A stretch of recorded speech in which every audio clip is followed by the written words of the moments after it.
Well, for almost 40 years, Amanda Muggleton has graced the stage and screen, and it was her role as Chrissy Latham in the iconic Aussie soap Prisoner that made her a global superstar. Well, you don't know what it's like, do you?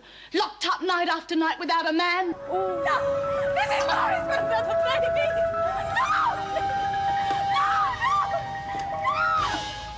This award-winning leading lady has stood front and centre for countless theatre productions and musicals, and she's in the spotlight again, taking on the role of makeup tycoon Helena Rubinstein, who was quite the ballsy businesswoman.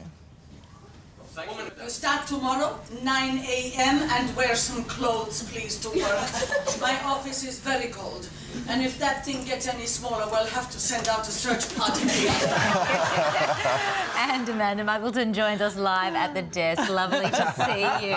It's great to be here again. Yeah, it's really good. It looks like a fun play, lip service. Tell us about your role. Well, Helena Rubinstein, born, they think, in about 1872, but they don't know. They think she was almost 100 when she died, and was the originator, Australia's first ever millionairess. And people don't realise that she started her company in Australia. She was sent to Australia by her parents when the Second World War came out, and she lived in Coleraine. And she had salons in Melbourne, in St Kilda, and Collins Street, Elizabeth Street. We need to put up a plaque. You know how famous people get plaques written everywhere? They haven't got one for her, and she really is the originator of all the makeup that we now wear. You boys as well. Nowadays, I didn't know that. I mean, you're 100% right. Yeah. She needs more recognition for starting that company in Australia. And what happened was she started it, and then Elizabeth Arden cottoned onto it, and then Charles Revson, who of course is Revlon. And a man came in and said, "That's good money maker, I'll have that." Yeah, sure. As we saw in that little snippet, Amanda, you have all the great lines, but Helena had some great lines as well. She once famously said, "There are no ugly women, there are only lazy ones." Very good. And that's true. You know, you've got to put the work in to look anywhere decent nowadays. How do you feel about makeup? I am the makeup queen. I'm never without it. Well, in bed, I'm without it. No, but, you know, I think there is so much on offer. Do you get confused when you go into these shops? And yes, it's a bit overwhelming. There's too much to choose from. Totally overwhelming. There's so much choice. And you think, oh, would that work? And you get it home and you think, it's rubbish. It doesn't work. So, you know, but she started it also. Very clever woman. You're such a chameleon as an actress, and we saw from a little snippet there, you have to play around with the vocals a little bit in this as well. How do you master the accent? Well, we had an accent coach, and I've listened to a lot of Polish, Jewish people. But it's a great accent to do. I mean, let's see. I'll give you a little demo of the opening. She's talking about her ex-husband who has just died. Heart attack? No, he was murdered.